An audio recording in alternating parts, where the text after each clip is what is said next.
কৈছে যে আজি প্ৰায় 4টা বৰ্ষ ধৰি ক্ৰমাগত হাৰত ব্ৰহ্মপুত্ৰৰ যি জলস্তৰ এই জলস্তৰ অস্বাভাৱিক হাৰত ঘোলা পোৱা দেখা পোৱা গৈছে। বিশেষকৈ অক্টোবৰ মাহৰ পৰা জানুৱাৰী মাহৰ ভিতৰত এইকেইটা মাহত ব্ৰহ্মপুত্ৰৰ পানী অস্বাভাৱিক হাৰত ঘোলা হয় আৰু দেখা পোৱা যায় যে ক্ৰমাগতভাৱে ব্ৰহ্মপুত্ৰৰ পানী কমি আহিছে। এটা কথা চলি আহিছে যে মুখে মুখে চলি আহিছে যে চীনত বৃহৎ নদীবান্ধ নিৰ্মাণৰ ক্ষেত্ৰতে এনেধৰণৰ যিবিলাক অপ্ৰাসংগিক কথা নদীৰ ক্ষেত্ৰত অপ্ৰাসংগিক কথা এইখিনি পৰিলক্ষিত হৈছে বুলি কথাটো চলি আহিছে।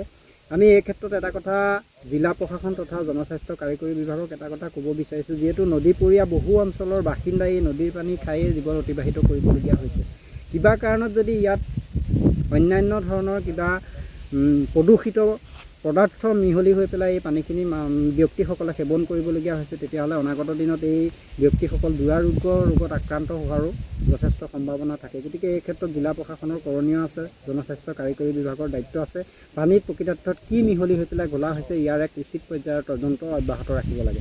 আৰু এটা কথা আমি ক'ব বিচাৰিছোঁ যে অসম চৰকাৰ তথা ভাৰত চৰকাৰলৈ এটা আহ্বান জনাব বিচাৰিছোঁ যে অস্বাভাৱিক হাৰত ব্ৰহ্মপুত্ৰৰ পানী কমি অহাৰ পৰিপ্ৰেক্ষিতত যাতায়াতৰ যি ব্যৱস্থা ফেৰী চলাচলৰ ব্যৱস্থা এই ফেৰী চলাচলৰ ব্যৱস্থাটো যথেষ্ট অসুবিধাৰ সন্মুখীন হৈছে আৰু নদীপৰীয়া ৰাইজে নদীৰ পানী কমি যোৱাৰ ক্ষেত্ৰত যথেষ্ট অসুবিধাৰ সন্মুখীন হ'বলগীয়া হৈছে। এই ক্ষেত্ৰত কি কাৰণত পানী কমি গৈছে আৰু অস্বাভাৱিক হাৰত কি কাৰণত নদীৰ ব্ৰহ্মপুত্ৰৰ পানী এনেধৰণে ঘোলা হ'বলৈ পাইছে, ইয়াৰ এক সঠিক ৰিজাল্ট উলিয়াবৰ কাৰণে আমি ভাৰত চৰকাৰ তথা অসম চৰকাৰক এইটো দাবী জনাইছোঁ। যিহেতু নদীখনৰ ওপৰত যদি কুপ্ৰভাৱ পৰিছে, বেয়া প্ৰভাৱ পৰিছে, তেতিয়াহ'লে নিশ্চিতভাৱে ইয়াৰ ফল জনসাধাৰণে ভুগিব লাগিব অনাগত দিনত। গতিকে এই ক্ষেত্ৰত এইটো যিহেতু এটা আন্তঃৰাষ্ট্ৰীয় বিষয়, গতিকে ভাৰত চৰকাৰৰ বিশেষকৈ এইটো দায়িত্ব আছে যে ভাৰত চৰকাৰে এটা কথা সঠিক ৰিজাল্ট ৰাইজলৈ প্ৰেৰণ কৰিব লাগে যে কি কাৰণত অস্বাভাৱিক হাৰত নদীৰ পানী কমিছে আৰু কি কাৰণত এই নদীৰ পানীখিনি ঘোলা হৈছে।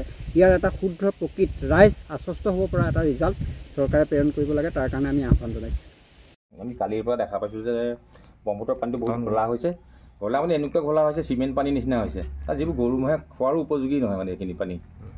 আগত মানে নৱেম্বৰ মাহৰ পানীটো এনেকুৱা ধুনীয়া লাগে যে আমি গা ধুম যেন বা খাই দিম লাগি যায়। এতিয়া মানে এনেকুৱা যে হাতে চুবলৈও মন যায়, চুলে হাতত চামনি লাগি যায় নিচিনা পানী আহিছে। ওপৰত কি কৰিছে এইটো নাজানো বাৰু, এনেই আমি কালিৰ পৰা দেখিছোঁ যে চিমেণ্ট পানীৰ নিচিনা গোটেই পানী আহি গৈছে।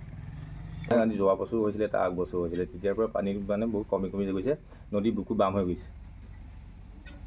এতিয়া পানীটো বৰ্তমান ঘোলা দেখিছোঁ আৰু এনেকুৱা দিনত এনেকুৱা পানীটো ঘোলা নহয়। পানী বাঢ়িলে ঘোলা হয়, পানী বহা নাই। পানীটো কি পৰ্যায় ক'ৰ পৰা পানীটো আহিছে মানে এইটো পানী ঘোলা পানীটো চিমেণ্ট মাটিৰ নিচিনা। এতিয়া মই ঘৰৰ পৰা পানী আনি পেলাই হোটেলত পানী চলাইছোঁ। আমি এনেকুৱা দেখাও নাইকিয়া। এনেকুৱা দিনত পানী বাঢ়িলেহে ঘোলা হয়, পানী নাবাঢ়িলে ঘোলা নহয়। এতিয়া পানীটো কিয় ডোখৰত ঘোলা হৈছে, আজি কালিৰে পৰাহে এইটো ঘোলা হৈছে পানীটো। আগতো তেনেকুৱা হৈছে। আগত খৰালি মহীয়া নহয়, বাৰিষা যেতিয়া পানী বাঢ়ি যায় তেতিয়াহে আপোনাৰ ঘোলা পানী আহিব, ফেনা ফুটুকা উঠি আহিব, তেতিয়া ঘোলা পানী। এতিয়া ঘোলা পানী নাই। আগতে যেতিয়া খোলা হৈছে তেতিয়া খৰালি দিয়া নাছিলে, তেতিয়া আপোনাৰ খৰালি আছিলে, তেতিয়াও খৰালি আছিলে। কি কাৰণে হৈছে বুলি ভাবিছে? এইটো কিবা এটা নিশ্চয় ব্যতিক্ৰম হৈছে মানে মোৰ বোধে মানে।